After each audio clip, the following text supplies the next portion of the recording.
Bible, or the New Testament and the Old Testament as we know them today, they are not 100% corrupted. And that is why the Prophet ﷺ instructed us to look into the tales and the stories that we hear from the sons of Israel, from the Jews and also from the Christians. And we have to cross-examine these stories through the Quran and the Sunnah. So if they go alongside the Quran and Sunnah, we should accept them.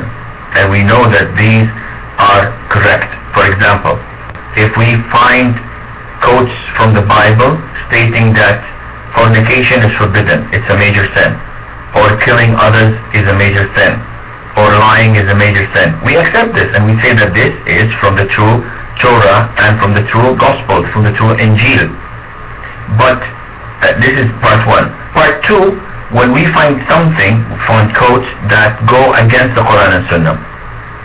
So if we find a quote in the Bible stating that it is permissible to marry your sister, we immediately say that this is not acceptable.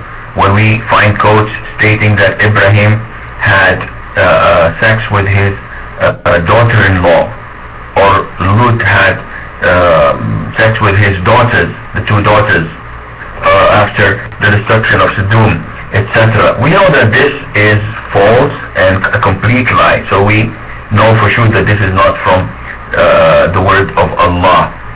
And if we look, and this is the third type, at quotes from the Bible that do not go against the Quran and the Sunnah, but they do not comply with the Quran and Sunnah. The Quran and Sunnah did not refer to such a story.